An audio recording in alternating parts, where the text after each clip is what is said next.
ဆိုကျွန်တော်တို့ကတော့ဒါဆိုရင်တော့ဘယ်လိုပြောရမလဲဆိုတော့ဒါဘာကရစမ်းကြောင်းမို့တော့ဘာကရလမ်းရောက်နေကျွန်တော်ကခင်မာလမ်းသွားမှာတော့ပါကျွန်တော်ကျွန်တော်ဆိုတာအခုခင်မာလမ်းသွားမှာပေါ့နော်အိမ်နံပါတ်4ပေါ့နော်ကျွန်တော်အိမ်မှာဒါဟိုဒီဟို1000ရင်ကျွန်တော်48ဖို့နှလုံးနဲ့ကျွန်တော်တွဲတာပေါ့ဒါဆိုကျွန်တော်ဒီဘက်စမ်းကြောင်းနဲ့ဖြတ်နေတာပေါ့ဒါအခုရကုန်ပြပါကျွန်တော်ဆိုင်ကယ်နဲ့ပတ်နေတာကလေးတွေကစပိတ်စီးနေပေါ့နော်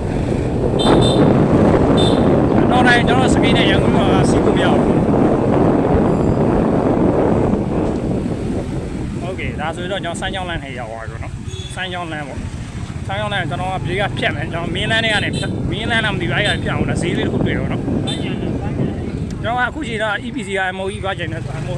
ဘာကြိုင်နေတော့ဒီစမ်းကြောင်းမျိုးနေမှာအကြီးဆုံးပေါ့နော်အကြီးဆုံးပညာလည်းအရင်ဝါအရင်ဆုံးပေါ့နော်အဲ့လိုမျိုးသွားနေအောင်ကောင်မလေးရဆော့ဆော့လေးလည်းရှိတယ်ကားရတော့များပြီပဲဟုတ်လား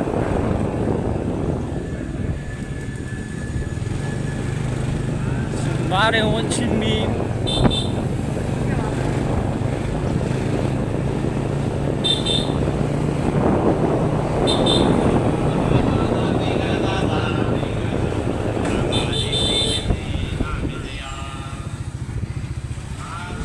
ရလေဗျာဗျမ်းမတာတွေမောင်းနေကြပါတယ်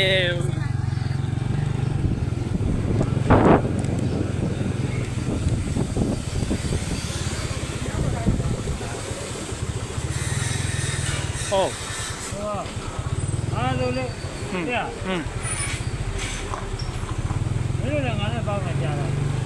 ငါဘာကြံပြောစရာမလိုဒီလွဲဒီတိရအောင်ငါတို့တွေကဘလို့ပဲဖြစ်လို့သားလို့လည်းမဟုတ်ပါရိုးသလားပေါ့အဲ့ဒီဟုတ်တယ်ဒါကြောင့်ကျွန်တော်ခိတ္တလန်ခင်မာလန်ရောက်ကျွန်တော်ခင်မာလန်ဘယ်လိုခင်မာလန်ရောက်